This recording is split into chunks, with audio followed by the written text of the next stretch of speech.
Много често недоволни клиенти казват за маникюристката си: тя не ми реже добре кожичките, много зле ми стават, накъсват ми се, от нея нищо не става, нищо не може да направи, после и лака не ми го нанася добре до кожичките.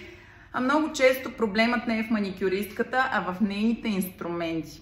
Сега ще ви дам няколко съвета, които съм сигурна, че ще ви помогнат, за да може клиентите да са доволни след рязане на кожички.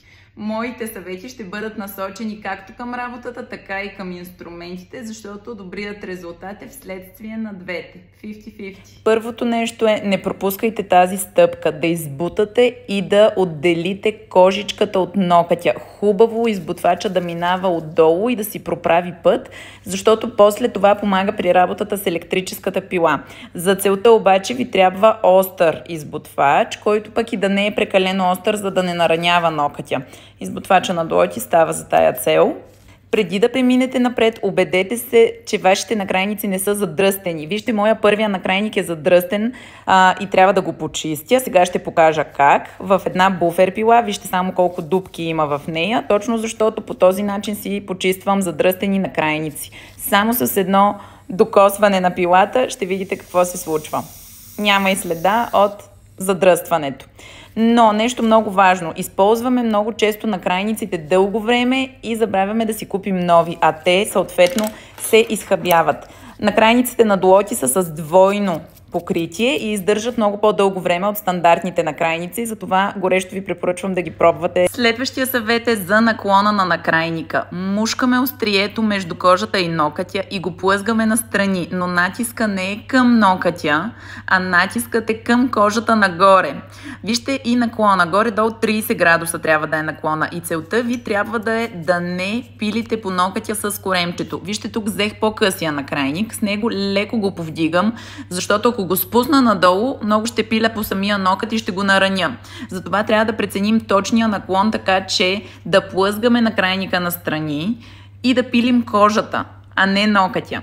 Ето вижте как държа, какъв е наклона, когато пиля на ляво и какъв е наклона, когато пиля надясно. За да си отворим хубаво кожната гънка, трябва да го държим в ето тази посока. А когато сменя на ревърс, вижте на къде сочи дръжката на накрайника. Това беше суха тренировка. Хайде да видим с пусната вече електрическа пила.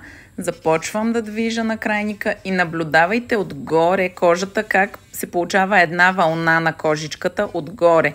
Това е признак, че натискът ми е нагоре към кожата. Ето отстрани си пиля с коремчето на накрайника, с най-дебелата част. Пиля загробяванията отстрани. Издърпвам си с палеца, за да отворя още повече кожата, да видя какво правя. И ето пак наблюдаваме как кожата се мърда отдолу и се получава една вълна. След което трябва да сменим посоката на пилата. Първо ще почистя, за да мога да имам видимост. Сменяме на ревърс. Първо леко отделям още кожичката и сега завъртам пилата малко настрани, за да мога още повече да отворя кожата и да я пиля от долната й страна. Надявам се да виждате вълната, която се получава под накрайника, над накрайника всъщност.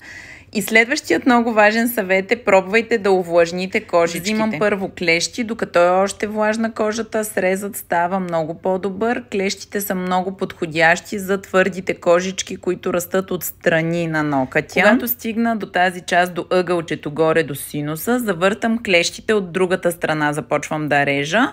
Това с ножичките не го правим, само с клещите, като ето тук си съединявам среза и става една цяла кожичка. Ако някъде остане малка кожичка, съм спокойна, защото клещите на Дуоти имат много остри остриета и тънички и аз мога да вляза в трудно достъпните места и да си изрежа каквото има останало. Преминавам към следващия нокът и съветите за ножичка. Аз използвам ергоножичката на Дуоти и вижте правилния захват. Формата на тази ножичка е специално проектирана, така че да има най-малко усилия от страна на маникюриста, т.е. да не се натоварва ръката й. Специално за маникюристи, които по доста часове на ден работят и от дълги години. Когато стигнем тук до ъгъла, вече завъртаме ножичката и пръста, така че ножичката да следва извивката на кожната гънка. И много често при стартиращите курсисти виждам как не си помагат, не си завъртат пръста на клиента и се мъчат в едни странни пози. Това е следващия ми съвет. Винаги движете пръста на клиента, за да ви е удобно. Тук показвам една ножичка, която е супер зле. Не знам откъде я имам, с много дебели върхове и острието е супер право, а за кожичките трябва да е извито. И виждате крайният резултат. А за да няма накъсвания и сухи кожички, е добре да хидратираме не само когато клиента е при нас на маникюр, а също така и да го посъветваме вкъщи да си слага олео ежедневно. И вижте само колко чисти ногти и кожички се получиха, когато правим нещата както трябва и с точните инструменти. И нещо много важно, поставяйте си капачетата на инструментите, особено ако ги пренасете някъде или в някакви кутии ги оставяте, защото най-финните докосвания ги затъпяват. Всички инструменти на Дуоти си идват с капачета. Много често получавам въпроса клещи или ножичка да избера. Няма значение какво избирате, важното е да е качествено. Заложете на качествени инструменти, ако сте професионалист. Друг съвет. Не оставяйте инструментите и накрайниците в разтвора за дезинфекция по-дълго време, отколкото е оказано на опаковката.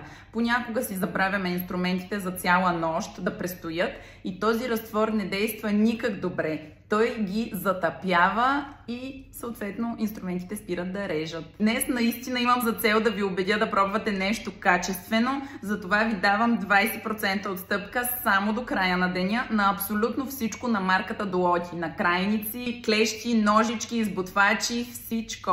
Пробвайте ги сега, после ще ми благодарите в elenartnails.com до края на деня само.